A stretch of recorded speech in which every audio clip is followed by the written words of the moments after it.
Hi friends, in this video we're going to study loops and arrays together in Java.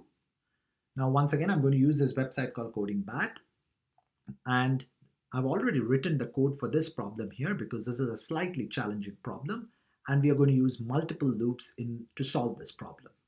So let's try to study what this problem is. So we assume that we are given two arrays, outer and inner, and both these arrays are in sorted order and they're sorted in increasing order. Now the code or this function linear in should return true if all the elements in the inner array are present in the outer array. Otherwise it should return false. So for example, if the outer array has 1, 2, 4 and 6 and the inner array has 2 and 4, then both these elements in the inner array are present in the outer array, hence it should return true. However, if the inner array has 2, 3 and 4 and the outer array has 1, 2, 4 and 6, then it should return false. So let's see how we can approach this problem. So first we have two integers, count and length, which we both initialize to 0. We also have a flag, a boolean variable called flag, which we initialize to false. Now in this loop, in this code, somewhere we will set the flag to true if certain conditions are met, and we'll actually return this boolean variable flag. So what we do is we write two loops. The first loop has I as the index variable, while the second loop has j as the index variable. The first loop starts with I equals 0 and goes through the entire length of the inner array. So we are going to go through each and every element in the inner array. Now, in the second loop, what we have is we start off with j starting from count. Initially count is 0 and we'll go through all the elements of j. Now, the reason why we have the second loop starting with j equal to count is that we don't want to make multiple passes over this array. So to understand this, let's consider that your inner array has values 2 and 4 and your outer array has values 1, 2, 4 and 6.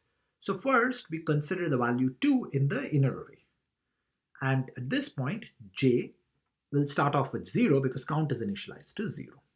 So what is going to happen is 1 and 2 are going to be compared against each other, which is written in this part of the code, which is inner I equal to outer j. We're going to do this if comparison with this if statement.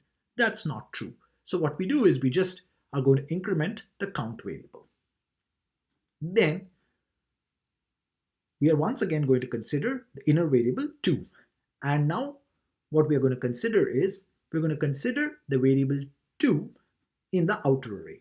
At this point, inner I will and outer j are the same. So we are going to increment count. We are also going to increment the length, and then we are going to break out of this loop. The reason why we are breaking out of this loop is we've already seen that this particular element in the inner array has been matched with a particular element in the outer array. Now what is this variable length going to do? The variable length is going to keep track of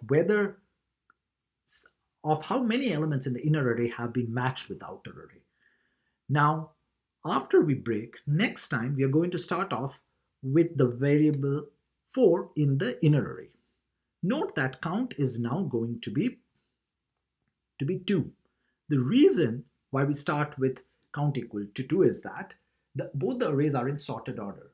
So if 4 is present in the outer array, it has to be present after the value 2 in this outer array. So we don't have to start from the beginning of the outer array.